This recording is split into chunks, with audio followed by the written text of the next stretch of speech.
No SD card, yeah. Check 1, 2. I think everybody's hearing me.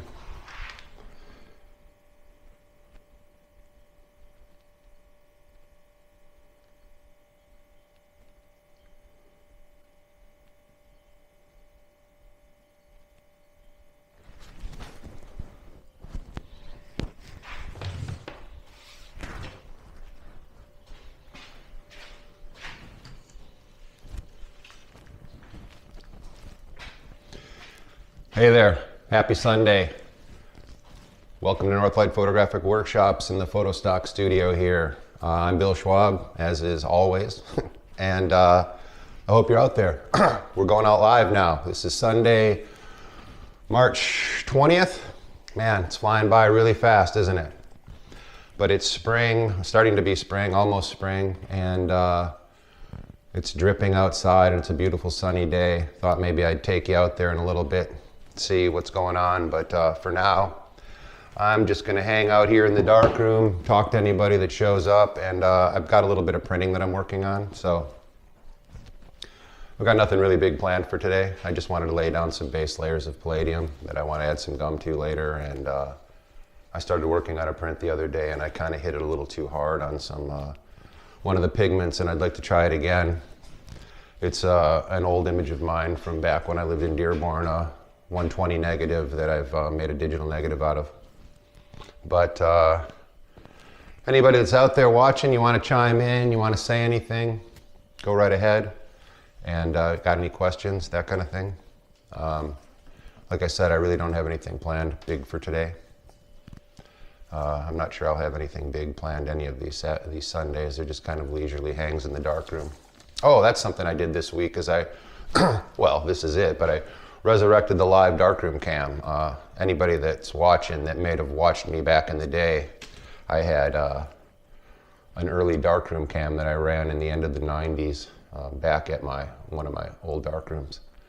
I was really enamored with the internet and wanting to do whatever can be done new, and I'd seen like the the Eagle cam and the fish tank cam and stuff, and I thought, well, why not a darkroom cam? So I started to run a camera out of the darkroom. And anyway, long story short, I kind of resurrected that this week, and it was fun. A few people hung out. I think I'm going to do that from time to time, but I won't schedule it. I'm just going to kind of go live. So if you want to hang out with me when I do that, just hit the subscribe button if you haven't already, and there should be a little bell next to it for notifications. And if you hit that little bell, it'll give you a notification of when I go live. And depending on what you're doing, you can tune in. And most of these live streams I end up putting up anyway. I end up leaving them up online so you can see them at any time. And you can also see the chat happening at that same time. I can see some people are saying something there. Ralph, oh my goodness. Good to see you, Ralph. Ralph is like one of my first workshop roommates from way back at Fred Picker's Zone 6 workshop back in, I don't know, what was that, Ralph, 1981, 1982, something like that? But anyway, I got there and there's Ralph, my roommate at the Putney School, and I think we had a blast. And anyway, he's remained my friend all these years, and he's a great photographer, great artist, lives down in New Orleans way. Good to see you, Ralph. Playing with Polaroid, cool. New Polaroid or old Polaroid? I've been thinking about doing some stuff with the Polaroids that I was doing where I was taking them with my, Instax film. I had that camera, that Mint camera. I still have it. And, and I was taking the pictures and I was holding them up in the scene and taking the picture with my iPhone. Been thinking about a project with that I might talk about a little bit today, but anyway. Good to see you, Ralph. 1981, wow, so it's some legacy stuff. I hope it's working good.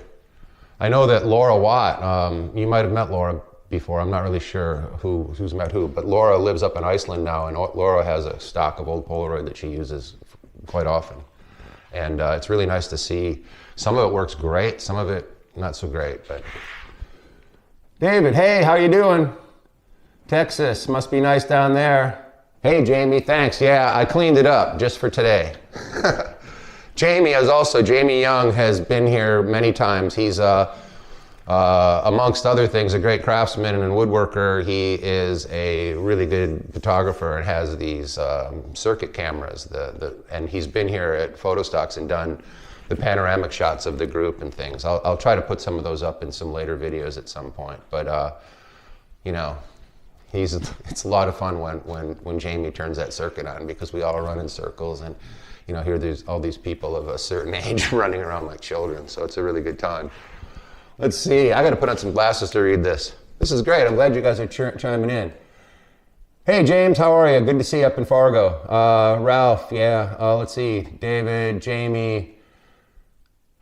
Yeah, hey Jerry, it's good to see you too. It's spring up here too. It's, you know, relative. It's all matter of perspective. For me, it's really springy. It's dripping like crazy. It's probably up about 50 degrees right now. And living large. I don't know why I'm in the dark room, but I'll take you guys outside there in a little while. Wow, it's cool that you're all here. It's fun. It's fun. So I'm assuming all of you, you people that are familiar with Photostock, saw my announcement about the event, and I can see that, you know, I'm pretty sure all of you have already done the pre-registration that I could see. But yeah, I'm getting really excited about that, and actually we've had a really good response to it. And I made another thing on YouTube. You know, I don't want to make it get too big. But you know, there's usually a few hardcore people that will seek it out. So we've had a few new people sign up and a few new names, and I'm planning on some fun stuff this year that I hope I can pull together. But if any of you got any suggestions, you know, pass them on. Yeah, we should do that circuit again soon, Jamie. You know, I don't know if you can make it up here this year. We are, I don't really know what I'm going to do as far as presenters or presentations and things, but I'm kind of planning a couple of other fun things. Like, been thinking of a way to get people to go around the area, and thought of a photo scavenger hunt might be cool. And, you know, kind of give clues of where they go there, and you got to take a picture, and thinking maybe they got to post it up to Instagram with a tag or something. I don't really know. I'm trying to think that through. But I think it would be fun to get everybody out and around the area. And because this time we're going to be in Cross Village and just up the bluff from the water, you know, I think I'm going to try to get people down on the beach as much as possible. Please keep your fingers crossed for good weather. Anyway, yeah. Yeah, I know it's hard to plan. Everything's hard to plan right now, which is why I'm not,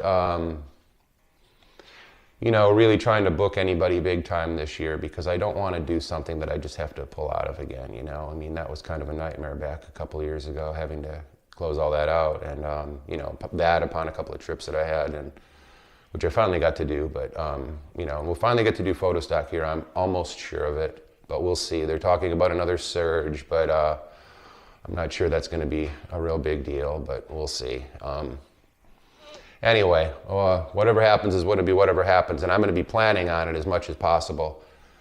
And that was part of bringing it closer to home again, Cross Village, is because, you know, I know people that are connected with the town government and stuff, and everybody's been really supportive. And, you know, the idea to involve the community on the Saturday was really met with a lot of, you know, excitement by people around here. So, you know, I think I think it's going to be a fun time. It might be a little bit different than it has been in the past, but I think it'll be a fun time. And, you know, for one, I'm really looking forward to it. Jerry, let's see, lake levels are supposed to be lower.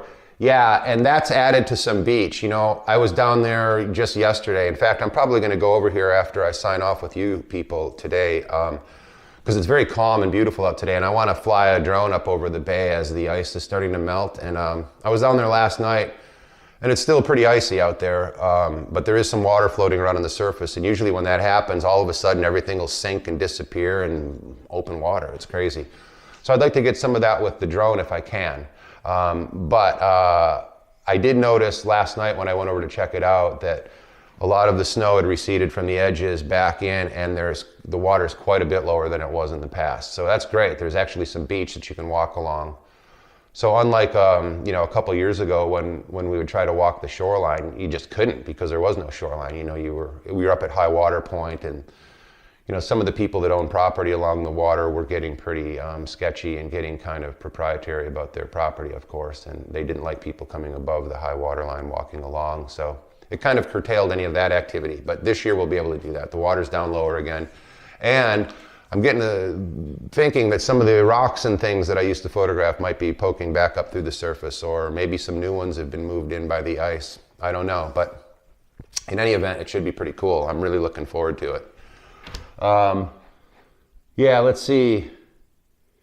Yeah, you could. Yeah, that would be great. Wow, Ralph.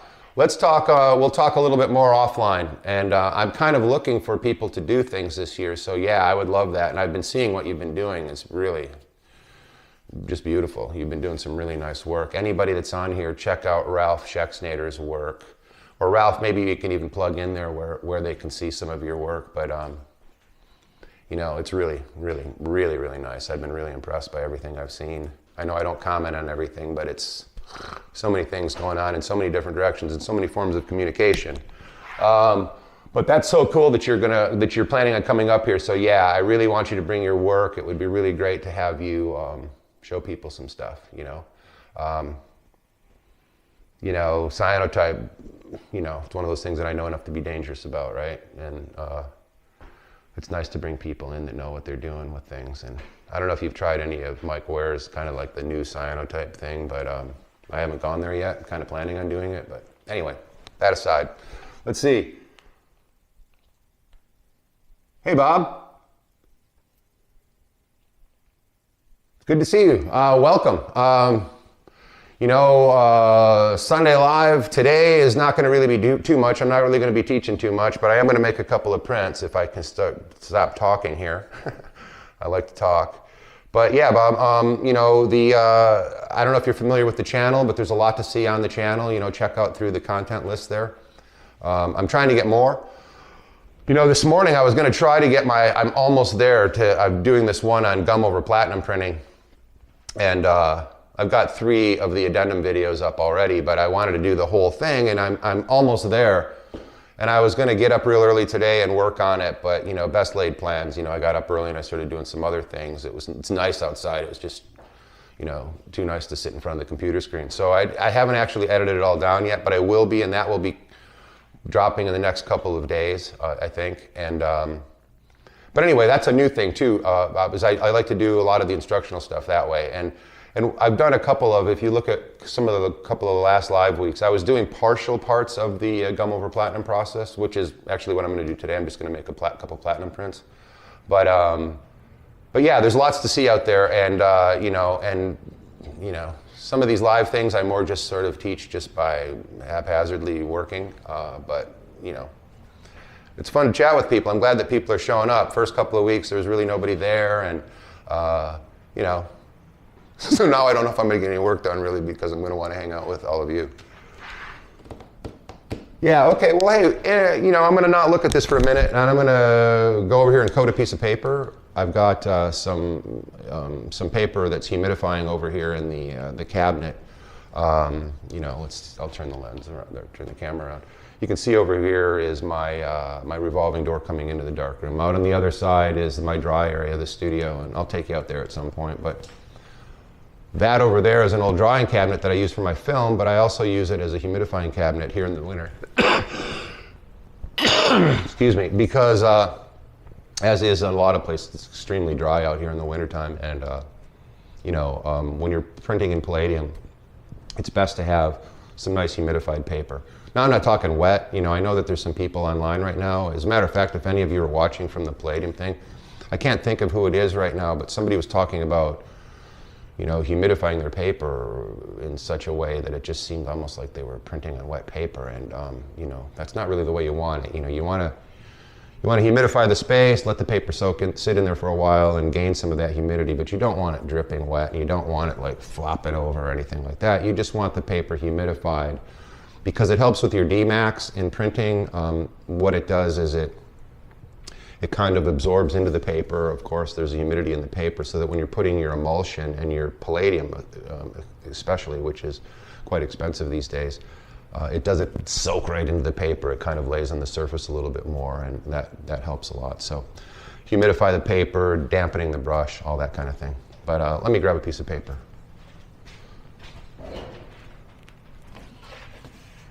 Yeah, see, so they feel fine. I've had them in here a couple of hours, you know, and what I do is I don't leave the humidifier on consistently because that would also really wet the paper a lot. But what I'll do is I'll blast it in the beginning and let it run for about 15, 20 minutes and really humidify the space.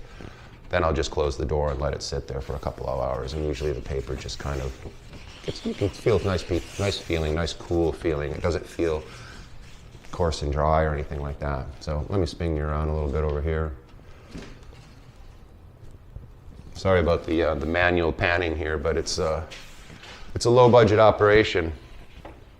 But what I want to do here is I'm going to mask off a piece here for a smaller print that I've been working on. It's a little picture of some willows that I did over the Rouge River back in the day. I don't know what year this was, 98 or something, but I just found the image the other day and I thought it would make a really nice little gum over. And I like to make little prints that I can leave in packaging and things because people that purchase things from me or purchase a book or purchase whatever, you know, some of you probably know, like, I'll throw in something extra, and I like to make some prints of some things that can be those little extras, and this I thought might be a really nice version of that. So anyway, I am going to print the platinum base of it. I did this yesterday. I didn't do it online, but I did it yesterday. And the problem with it was that I ran the gum layers over it yesterday, and I exposed it a little too harshly, and I didn't really like the color, and it threw the color into too many places. And so anyway, I'm going to redo it. I'll go out and grab that one, and I'll show you in a minute. But so what I do here is, you know, I'll just talk about what I do when I go through it. I turn on the light table, put the negative on the table, take my humidified piece of paper, and put it over the negative like that, and kind of set it up the way I want it. I kind of, you know, I always print like this. I take a piece of 20 by, or what, I don't even know, a 22 by 30 sheet of Hahnemühle platinum rag. That is what I've been printing on pretty much lately, because it's really great paper to print on for this process. And what I do is I tear it down into 6 sheets, and so I've got 10 by 11 sheets, and you know, so that's what I work on. But I like to put the negative on there, so it's almost like it's framed on the wall, kind of. I give it a little bottom weighting, and I equal it off on the other edges. I do my best, right? So, anyway, that's what I'm doing right now. I take a pencil, and then I mark just a little bit up off of each corner, you know. So what I'm doing is I'm going to be coating the paper in a slightly larger area than the negative itself. But what I like to do is, then I'll set the negative aside here. What I like to do is come back with some paper, some tape.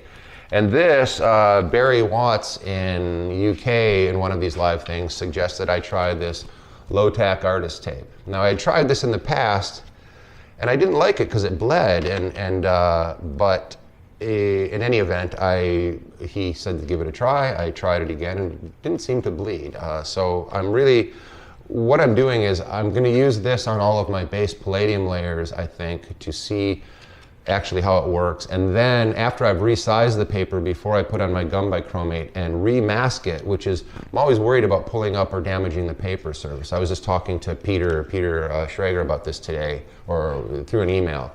Because some of my prints will end up having some damage in the white areas from the masking tape, and you know, being that the print is a really nice print, and just because the paper's scored on the edge somewhere, and it's going to eventually be matted anyway, I let those go through because it gets resized, and you know, the paper's fine. But anyway, I'm hoping that this will get away from the indiscriminate peeling up of the sizing that I get. And so far so good. But what I was going to do is, after you've put the sizing on it again, the tape doesn't seem to pull up anything. The sizing protects the paper. So this stuff only comes in these short rolls, and I'd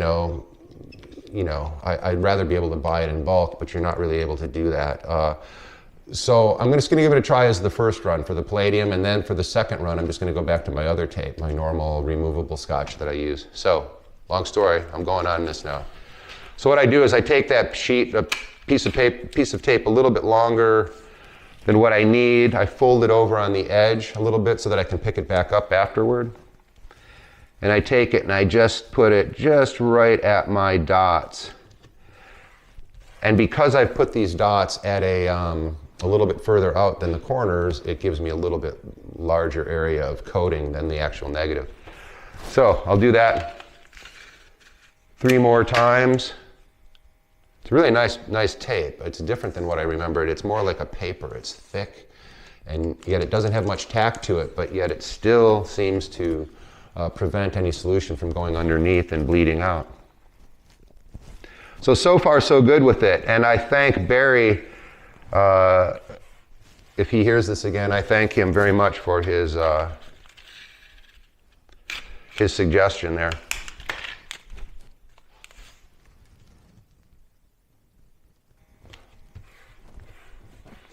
And if it does work out, this is what I'll start, I'll do something about it, and this is what I'll start using in my workshops and teaching people. I didn't go long enough on that one. Should stop talking when I'm working.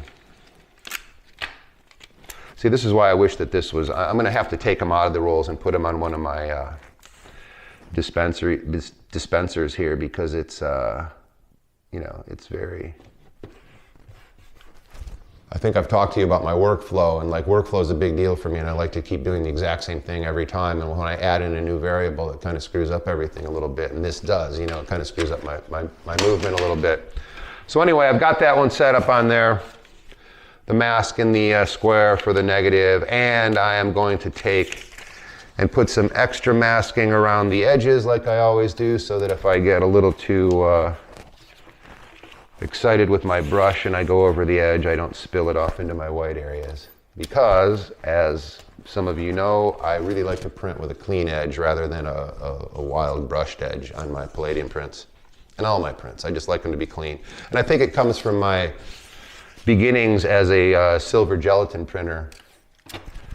And you've got an easel that you're printing on a nice clean edge, and I just like it that way. Plus, these days, as I've said before in some of these videos, Palladium is very expensive, and all those little extra brush strokes across the edges and things like that end up costing you about an extra $5. So just call me the frugal photographer.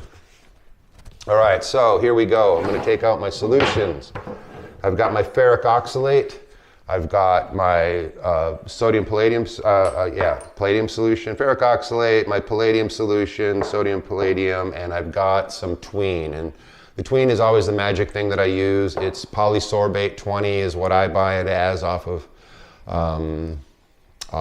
Amazon. I get it as it's polysorbate, comes from it's kosher stuff. It comes from a company in Florida that is a food additive, and that's what it is. It's an emulsifier that it gets used in foods to smooth things out and make cookies soft and things like that. But it's basically an emulsifier, which helps it helps things that don't normally mix together. It helps opposites attract, is what it does. And so it works also with helping the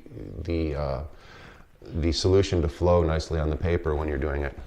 And with the Hahnemühle Platinum rag, as much as I love it, it definitely needs tween when you're printing with it, with Palladium. So anyway, I'm going to set this up. There's 5 drops each.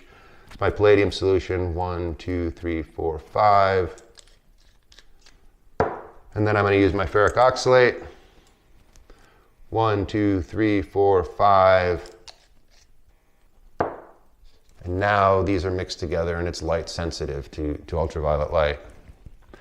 So I mix that up, and then I'm taking my tween, and I'm going to drop a couple drops of tween in there as well. Now I use my tween at a percentage of about 20%. A lot of people use it as 10%. I used to use it full strength, but now I cut it a little bit, and when I cut it, I've got a video about it out there on mixing tween. When I cut it, I put just a tad of oxalic acid in there to acidify it a little bit, because this process is an acidic process and it likes it that way. And the tween, when it's measured out by itself, is pretty alkaline. So what you want to do is acidify it a little bit so that it doesn't kind of cancel out what's happening there with the acidity. So I've got it mixed up nicely, and I'll get that ready to go. I've got to wet my brush. I'm going to go off camera here to wet my brush. And the reason I wet my brush, the same as the paper, is to keep it from absorbing all of my solution inside. Now, I don't want it sloppy wet. I wet it, I shake it off a couple times, and then I take it on a piece of paper towel and I just touch it and touch it just to dab it out. And then I take my, can you see me here? Yeah. And then I take it out and I pour my solution out onto my paper. And I don't let it sit so long before I start to brush it out. And I try to brush it out and cover the whole sheet, or the whole area that I've masked, before I really brush it in hard. I don't mean hard, brush it in thoroughly. Now basically I'm just going with the weight of the brush on this, and I like to go both ways just to keep it evenly spaced out.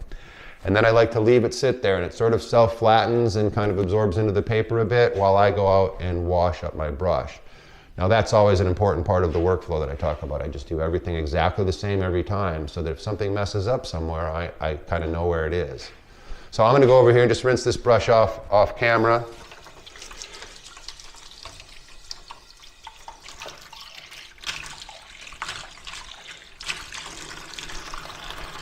Okay, that's all set. I bring the brush over, and once again I put it on the paper towel. I don't put anything that's got water on it or on my hands over the sheet that I've just coated, because if I drip any of that on there, I've ruined it, you know. It's just the way it goes.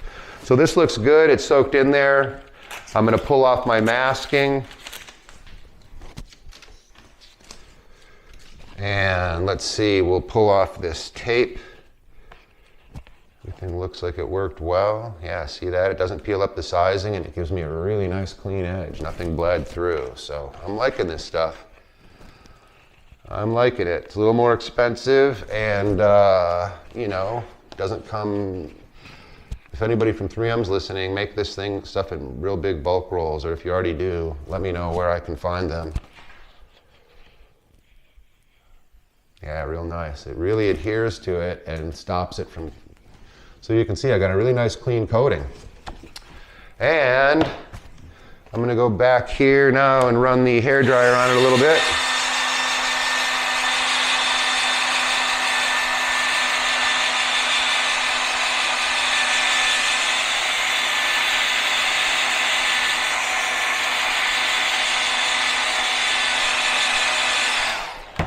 Once it's dry, I can kind of touch it lightly because there's a piece of dust there, and I take that out. And so you can see that it gets a little darker when you dry it.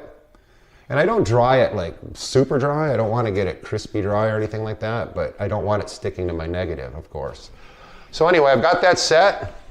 I come back over here to the light table, and I bring my negative up, and I turn on the table so that I can register the negative and see that I'm definitely in the area where the emulsion is, and it doesn't bleed over the edges anywhere. And then what I'll do is take a piece of tape, the removable tape, and I'll just tape the negative there so that it stays in position.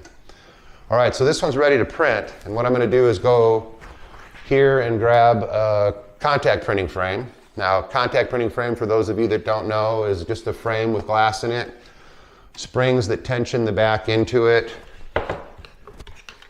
This one has a hinged back for printing out processes so that you can open it up halfway and look at a print. Printing out processes are processes that develop themselves as they're printing rather than having to develop them in a developer. So that's why this back is split like that. Things like salt printing or yeah, just different printing out processes. I'm drawing a blank right now, but so and it's got some felt on the back of it, and you know, my friend Steve down the road, great woodworker, great frame maker, he's making these for me, and we're going to sell them to people that need them. So if you need one, request it. They're done by order. But I am going to be doing a video later about, you know, we're going to start offering these to people because a lot of people have been having trouble finding a good frame. I mean, there's other places to buy them, of course, and I'm not saying I'm the be-all and end-all, but they're really nice. Steve does a great job. We put this metal channel in there so that it doesn't wear out the wood. Anyway, get that over there, take the, stop with my commercial. Get the negative, which is registered with the thing, put it face down, of course, in there, up against the glass. Then you put the spring tensioning back on, and then you've got a negative that's pressed right up against your emulsion paper, and I can put it now in the plate burner back here. The plate burner is 12 UVB bulbs, fluorescent bulbs. People are using LED now as well. You can check into that on your own. There's lots of information out there. Anyway, I'm gonna put this in the burner. Now I put it in my burner for a maximum black exposure, which I know from pre-testing and working with this is a 9 minutes. So I set it at 9 minutes. Make sure all the bulbs are working in here. Sometimes they don't. There they are. All right. So while that's working, I am going to go over here and mix up a tray of, a couple of trays of clearing bath. So I'll bring you over here. Let's see, let's turn this thing around. There, you can see the sink. All right, cool.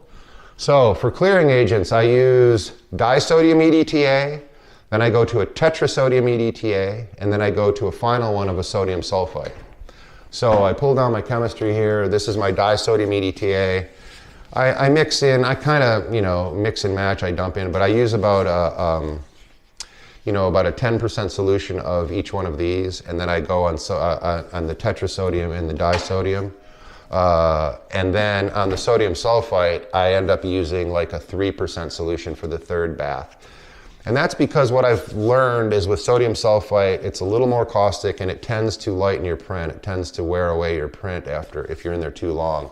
So I just cut this back a little bit. Now one of the things that you're doing is because the paper is acidified for the process, which I didn't explain, but platinum and palladium likes an acidified paper. A lot of the papers that you can buy are buffered because they're made to be archival. And then we have to treat those papers with an oxalic acid solution to acidify them again so that they can be printed on nicely. And I have a video about that as well that you can check out about the difference between treating your paper and not treating your paper and what the print looks like. But anyway, that's the thing about this Hahnemühle Platinum rag that I use, and not to do a commercial for it, although they do, in full disclosure, they do sponsor me and send me paper to use. I love the paper, and a lot of alternative printers like the paper because it is not buffered like that. It already is just, it's really nicely, you don't have to treat the paper for platinum and palladium printing.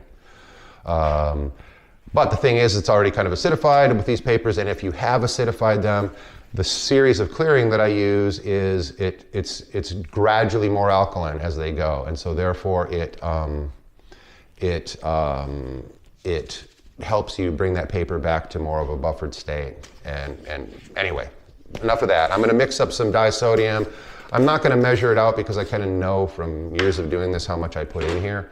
So I'm just going to take care of that, and then I'm going to mix up a couple of these. I'm not even going to mix up the sodium sulfite right now for your benefit. I'm just going to mix up a couple of baths of the clearing agent. So first one will be my developer, which I end up using potassium oxalate, which is right here pre-mixed. I reuse it, keep using it as much as I can. The second bath here, that was just a water bath. I'll let that run. This tray is an empty tray, is where I do like to use my yellow one. See, I'm a creature of habit, workflow. I use the yellow one usually as my wash tray, and the white ones I'll use as clearing bath. And my sodium sulfite, which is the last, I always put in a black tray, so it's just kind of my thing, you know? So what I'm going to do is mix up my disodium EDTA. And I just mix up 1,000 milliliters of them usually.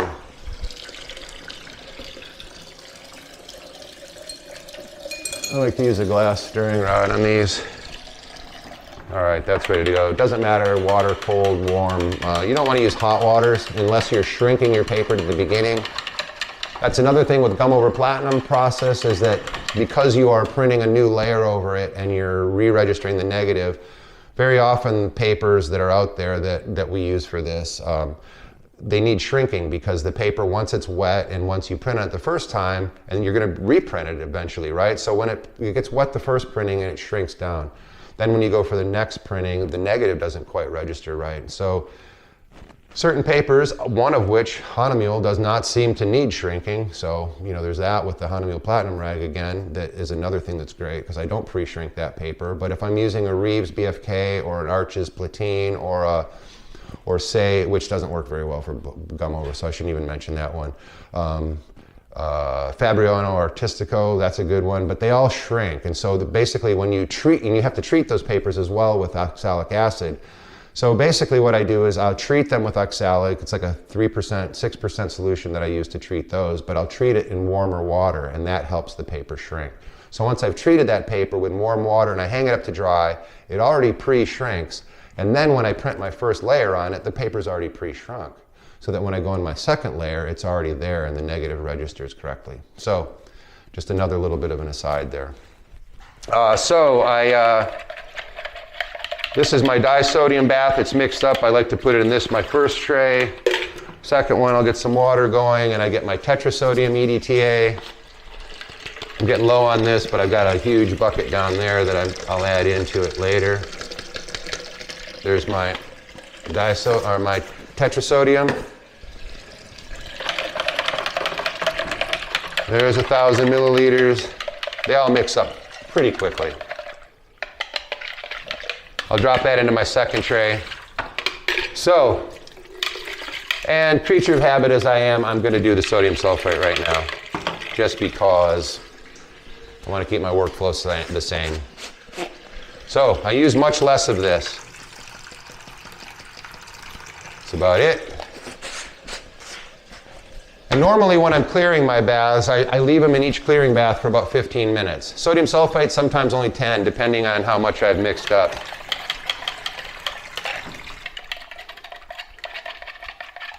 Sodium sulfite, it tends to be, it's like hypoclear. You know, I mean, in a pinch you can use hypoclear for these clearing baths as well. You can use other things. People use citric acid. I've got citric acid up here that I use. It tends to be like a baseball manager. I mean, people find something that works for them once and then they go for it every time, you know. And I've played around with it here and there. And depending on the type of water that you have at your home, in your home darkroom, the more, you know, the more alkaline the water, the more trouble you get in, kind of. So it just depends, you know, the more alkaline the water. Because what happens is when you're clearing these things, it likes acidic bath when it's doing that, because it helps clear out the unused palladium. That's what you're doing. And the more alkaline it is, the less chance you have of clearing that all out. And in the future, it can lead to fogging in certain areas, and that kind of thing. So you want to clear it really well. So a lot of times you have to adjust your clearing method to your basic water that you have. And now where I live, I have well water, 360 feet deep. It comes out of Lake Michigan pretty much, and it's clean as you can imagine, and it's just perfect for everything. I mean, to be honest with you, I don't even use distilled water in anything anymore, you know, so, except some really critical things, like if I'm mixing up gold toner and it costs me a lot of money to do, I'll use distilled water. But yeah, this is great stuff here. But depending on what you have, you know, check the pH of your water, and then you'll kind of know what you have. You have to adjust your clearing. So anyway, I've got that. That's my sodium sulfite. It goes into my black tray. I'll rinse up this, rinse this out. Stirring rod back up where it goes. Everything back where it goes. Let me dry this off. I just recovered my surfaces with paper, and I don't want to get them all wet and wrecked up already. So everything's ready to go here. My tongs. And all right, so let's turn you back around this way. And it looks like our time is just 30 seconds. How about that? I'm just, you know, this is amazing. We're right on time. So let's go back here. We're still going live. 15 seconds. So I'm going to read some things after this. After I develop this print, I'll go back and read, because I can see that people have been talking here, and I will go back and read some things and respond and comment and things. But I'll get this development going first, all right? So it just went off. Here we go.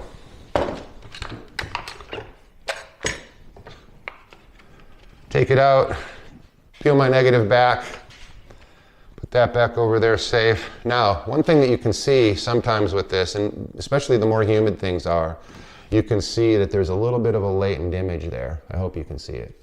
Now, what I'm going to do is take it over here to my tray.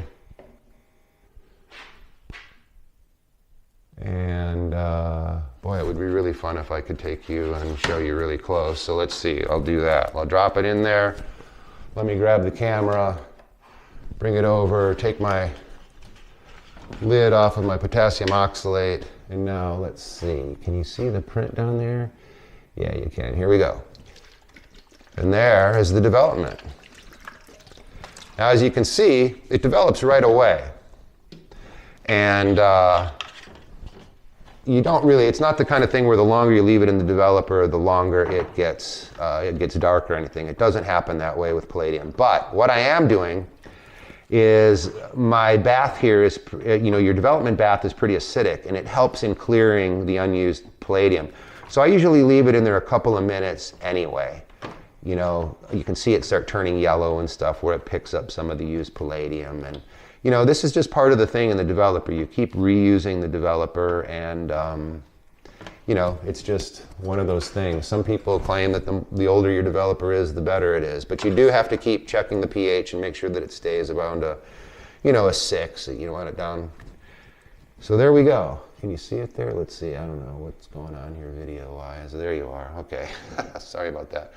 I'm going to put this over here into my first clearing bath, and I'm just going to let that sit there. And normally I'll let it go for about 15 minutes. I'm going to set it up for 10 right now. I've got a clock here. Here, let's see if I get this right. Oh, it wants to see me. So here we go. I've got a Gray Lab timer here. Anyway, all right. So you've seen that development. Let's put the camera back over here on its bayonet. Turn around this way, and now I'll read some of the things here. Let's see. All right, let me pick this up here. Bill Vaccaro. Hey, Bill. Good to see you, Bill. I'm going to go through some. Barry, there you are. What relative humidity reading do I? I don't have my hydrometer broke, but I'm usually around 45%. I try to keep it around 45% for the paper. I don't like to get it too much more. 50%'s okay. You get more than that, and it gets a little too much. Let's see. Yeah, the most delicate Japanese paper. Yeah, I don't know if you were there, Barry, but I was giving you credit for turning me back onto that stuff again. Now, it really seems to grip very hard, and that's why I think with some of the delicate Japanese papers, it seems like it might pull, but apparently you say no, so I'm going to keep trying it.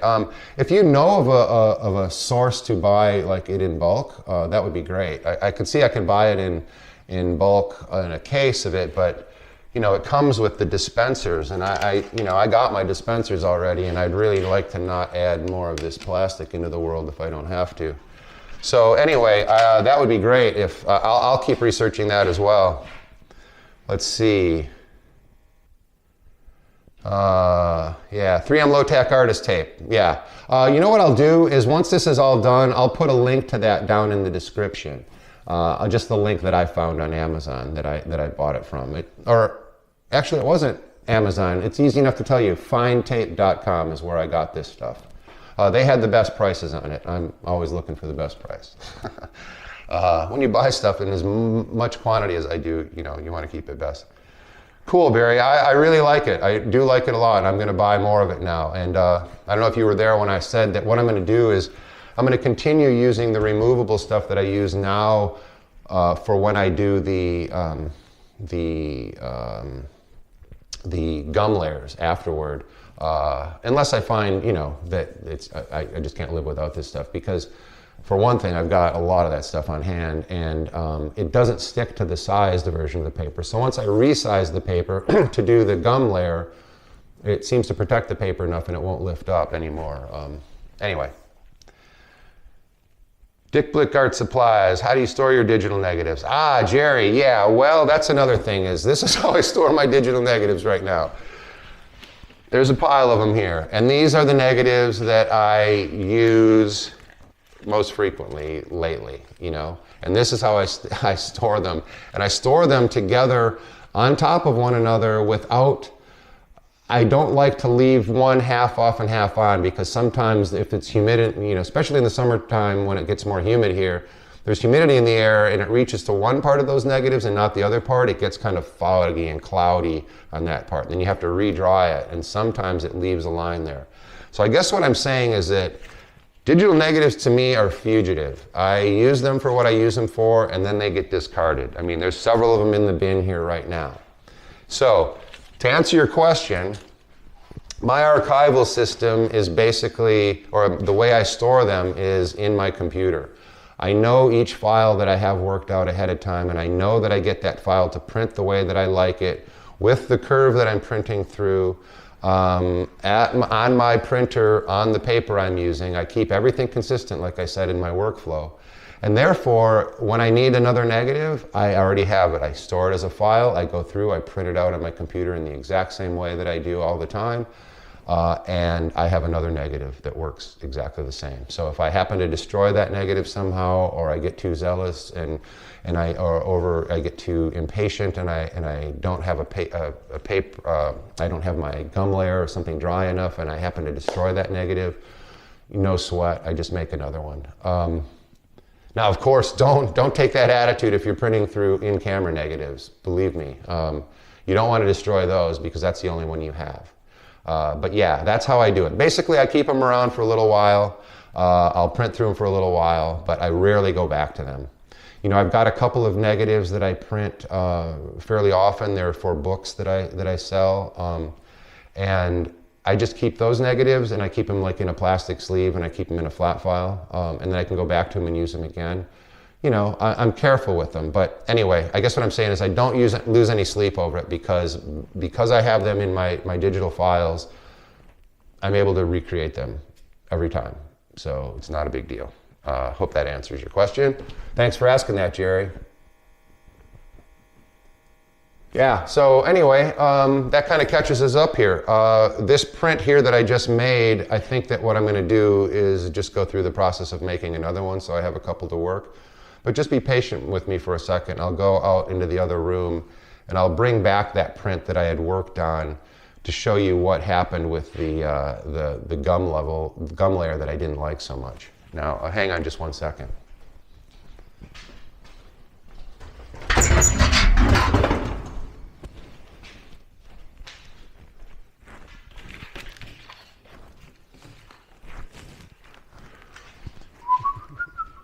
You can probably still hear me. Oh, man. Every print out here except the one I'm looking for. I guess maybe I brought it in here or I left it in here. Let's see. Got a few prints under here that I've been working on. Oh, it's right here. All right, well, this is what ended up happening. I threw the normal kind of like yellow that I like to throw into them just to go into the highlights, but what I did is I ended up exposing it too long and it just kind of threw it everywhere, you know, it kicked it way into the highlights and everywhere. I tried to resurrect it by throwing some red in afterward, which is what I do for the shadow detail, and it's in there. I mean, I don't know if you can perceive it on camera, but there's, you know, some very nice reddish hue to the shadows and things, but the yellow just overpowers it, and I'm just gonna let this one go. So I'm going back to redo that with the gum to see if I'm gonna tone that down quite a bit and see if I can't make it into a nice little print that I can, you know, make a few of them. They're just little limited things that they'll get gifted here and there. But yeah, and I was working on this one as well yesterday, and I added some of that same red into the shadow detail, and it really made it work. Hope that gets through the video. I'm not really sure you can see that, but this one a little bit more. I exposed it a little bit longer on the reds, so you can see it kind of in there. I've just been having a blast printing lately, you know. I've been doing a lot of this stuff. I did this trip to Venice, and so I'm digging through the negatives, and you know, when I'm out shooting, you know, I went on that trip, and of course I didn't take a film camera with me on that trip. I was pretty much just scouting and trying to figure out if it's someplace that I really want to continue to work. And so, you know, I was thinking in black and white and I was thinking in squares. So the whole time I'm out there working with my DA10, I'm thinking with my old Hasselblad brain. And it's really nice to have these this way and to have them, you know, back in there. Because I've kind of been like missing my Hasselblad, and, you know, before too long, you know, I'll be pulling that thing out and buying a couple bricks of film and going back at it. But for right now, I'm really having a good time with these, and I'm able to kind of get the same kind of sensibility and the same style in the images as as I usually do. You know, same kind of thing. I was in Faroe Islands earlier this year, or last year, or later last year, running a couple of my trips, and this is one from Faroe Islands. And it was the same thing when I was there this year, as I started thinking with my old black and white brain again. And you know, although I love my D810 and I love shooting in color now because it helps me see better, I think, in, you know, it just helps me see differently and helps shake things up so I can get a little more interested in my work again. And that's actually what's happened, is I'm, you know, starting to see this way. It's been a long time since I've been working that way, and you know, I'm feeling it more these days. Yeah, here's one more that I've been working on with some red and some yellows and stuff. It's pretty cool stuff. But anyway, so let's see here. Yeah, well, it's really great to have everybody watching. I think what I'm going to do is I'm just going to mask off one more print here, get it coated, and then maybe I'll sign off for the day. What time are we at here? Yeah, we're coming up on 2. This is a lot of fun, man. I really appreciate you all for showing up, and to have such, you know, see how my familiar names and familiar faces up there, familiar people. It's great. I hope you're all doing well wherever you are, and you know, I hope it's spring where you are too. I know that, let's see, everybody's down south, except for, well, everybody's south of me. Yeah. Oh, that's what I'll do, is I'll take you outside. Hey, heck with coating one more thing. Let me take you outside for a minute and show you what's happening. Hopefully I won't lose my Wi-Fi. I shouldn't. I'm going through the revolver here. This is the room that I was telling you about. I'm sure if you've watched my videos, you've seen this room. It's kind of a mess right now. I've been doing my best to get it in order, but I had, you know, that big print order that I've been working on, and they've been getting shipped out. This is where I do all my shipping and stuff. So anyway, let's go outside here. I'm going to turn the camera around. Ooh, there go the squirrels. They come here and they steal food from the feeders, and there's 3 of them, 3 little black squirrels. They love hanging around here, and I kind of pretend that I'm mad at them, but everybody's got to eat. But yeah, this is my life. It's starting to get down to the dirt in the driveway, which is great. And hopefully within the next few days here, we will lose our, the frost layer will melt as well, and that way, because it's a big old sand dune here that I live on. And it, Lake Michigan is this way, a couple miles. And so we're up high about 300 feet off the lake on the old dunes. So it's all sand in here. And when it melts, it just, we never had any problem with puddles or mud except this, this thaw time of the year. So that's more than you want to know about the place. But anyway, this is the workshop, the house that Photostock built, and where we have all our workshops and stuff. And speaking of Photostock, we are doing it again this year. I don't know, I think I said earlier in the thing that there's a video up now too where you can see an announcement of it, but you can go and pre-register now at photostockfest.com. Gonna hold it this year, June 24th to the 26th, and really hoping people show up. The pre-registration has gone great. I've got almost 100 people signed up pre-registration, which has really never happened.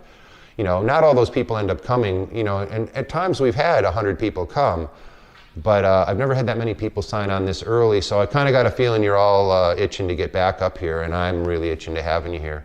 I don't know if Jamie Young's still here, but right up here, and this is in the workshop, Jamie did this with his circuit camera, and this is the year that we dedicated this workshop. And this is one of Jamie's panoramas. They're really cool, and if you notice, it looks like there's a lot of people. There are a lot of people. We probably had 50 or 60 people here, but the fun thing about the circuit is that you can run in circles and you can get in several times. And but I just love this shot. It's one of my favorites. As you can see, it's up here in a very prominent place in the workshop. And just to show you some other stuff here in the workshop, this is some other work that I have here. There's Weston's behind me. There's over here, I've got some Carl Struess, which is one of my favorite people. This is Alvin Langdon Coburn, another real favorite of mine. Another real favorite of mine, Louis Hine. I've been really lucky to be able to collect these photographs, and you know, some of them came as payment from galleries I was with, like you know, rather than taking a payment for prints that they sold, I would take a Lewis Hine or something, and thanks to them, and you know, for doing that with me. You know, and then anyway, sometimes I'm going to do some sort of a video where I'll take you through my flat files as well, because I've traded work with a lot of people, some of the people in this that are watching right now included, and you know, there's some people of note, some people that are not so much known, but these flat files have a lot of images from people that sometime I'd really like to show you, or I might do some sort of a video that shows them, because it's easier to show things that way than to just hold a video camera up to it and show them. But anyway, so yeah, back into the darkroom here, and you can see the light color changes too, because I keep incandescent bulbs in here, whereas out there I keep daylight balance bulbs. So let's see if anybody's... John, hey John Fellers, greetings from Colorado. Let's see. Do you... didn't continue on. You gotta put that back in there, John. Or try again. Let's see, Gabriel. Hello from Winnipeg. Hey, how you doing up there? Winnipeg. You might know Colin Carnot, great photographer up there. Friend of mine, and used to photograph for the newspaper. He's really good. Check him out if you have not checked out his work before. Let's see. Yeah, Bill, see you in June. It's good to see you, Bill. I'll definitely see you. June, Bill Vaquero, when I opened up my pre-registrations, Bill was the very first one to sign on. I hadn't even announced it yet, so you must have just come in right when I put it live, because bingo, there you were. So I thank you for that. Thanks for being number one. Chipmunks, yeah, no, I was looking for the chipmunks. They are not back yet, but it's going to be a celebratory day when they do show up. They're smart enough, they suck enough food out of me during the good times that they don't have to come out when there's ice. You know, I normally don't see a chipmunk until the final ice is melted away. You know, they got me worked pretty well, but we'll see who survived the winter and who's back, you know. I don't know, any of you know me or know this thing, you know that I've got this thing with my chipmunks here, and I feed them and I name them, you know, and they get to, you know, it's kind of a sad thing, but anyway. Yeah, that's a pen on the wall, Barry. That is Irving Penn, this is Irving Penn from the Detroit Institute of Arts in what year was this? 1983. The Detroit Institute of Arts, which I used to live down there, was one of my favorite places in the world to go, still is, but it opened up this new Peggy LaSalle photo gallery back in 1983. And this show, it was a collection of the Detroit photographs, of the collection of Detroit's collection, a show of Detroit's collection. And this was their inaugural poster, and I bought it back then. You know, I was just a kid back then, 1983, I was only 23. And I kept it all these years, and when I moved up here, I started digging through old things that I had, and I found it, and I thought, oh, I'm gonna get that mounted and put it out. But yeah, that's an Irving Penn. And just to show you a little bit more about what's on the walls in here is, this is another favorite of mine is Mr. Dwayne Michaels, and this was a poster that was done for a lecture that he did in Detroit years ago. But anyway, you know, you can see here, if you look real close, there, he signed it for me right there. That's his little signature, and he's, you know, a little delicate. I give him this poster, and I said, "Can you just sign this?" And he prints this little tiny thing on there. But he's a really funny guy, and an amazing photographic artist in his own right, obviously. But yeah, I was lucky enough. This was back in the days when my dealer, Tom Halstead, was around, and Tom's passed away, you know. I miss Tom all the time, but he took me to this, and he knew Dwayne, and we ended up going out to dinner afterward, and it was just a really priceless time, you know. I mean, I know he's a real accessible guy, and a lot of people have met him and stuff, but it was priceless. And, you know, he's still with us. He's getting up there, but he's still with us. As a matter of fact, I went to one of his shows in New York just before the pandemic, and he's kind of famous as one of those people that kind of shows up at his own exhibitions. And anyway, I was there at the show, and I went out to sit in this little lounge area, and on the TV right there was some video art, because he started getting into some video art.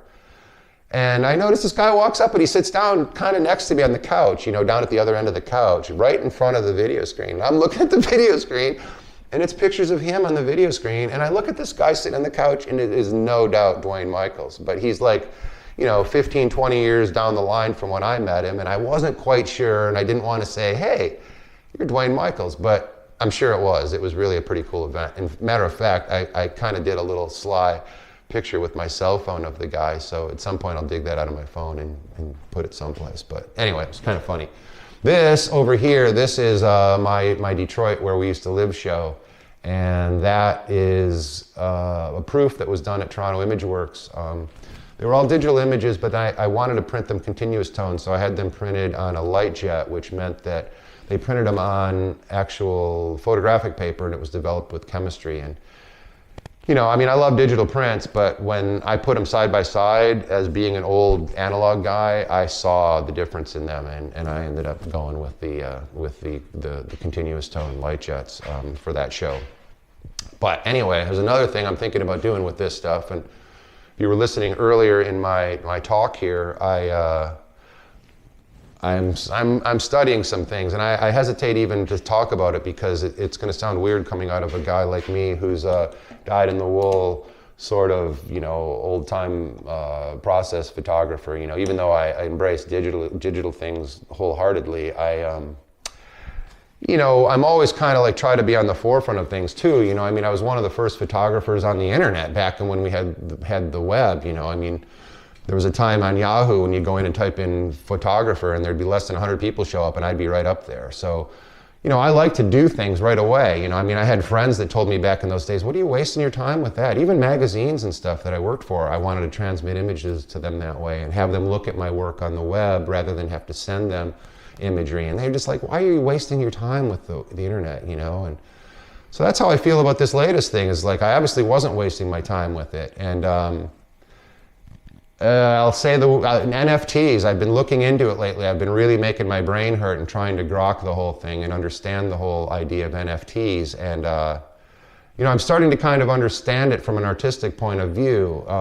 Not that it's an image that you can hold in your hand, but I can see the investment side of it, and I can see the idea of this might be the way that people deal with art in the new world. I'm not really sure, I'm not going to be the first guy that says, what do you want to bother time with that for? It's not going to go anywhere. And then have a year later, have everybody in the world collecting NFTs. I don't really know, but I want to know enough about it to be able to study it and be able to share that knowledge with other people as well. So I've really been digging into it hard and making my brain hurt and studying everything I can possibly do about it, as I tend to do with everything that I do, because I don't like to, I know enough to be dangerous about a lot of things, but the things I really get interested in, I like to really learn them before I start passing on that information. So, I'm looking at it. I'm just looking at it, and I'm looking at work of mine that I might mint as an NFT, just to give it a try and to see how I feel about it. So anyway, it's one of those things that I'm thinking about with the Detroit project is I'm thinking about setting up a collection, and it would live forever there. And, I'm not really interested in whether I could sell them or anything like that. I'm just interested in that as an art space, if you know what I mean. And say what you will, I really don't know. Like I'm reserving judgment on it completely. I'm not, I'm not like gonna be, a born again artist in NFTs or anything like that. But like I say, I want to know and I want to understand what's there. And the more that I've been looking at it, the more I've gotten beyond just the stupid little things that people do. I shouldn't even say stupid, but the little things that people do on their iPads and they put them out as an NFT.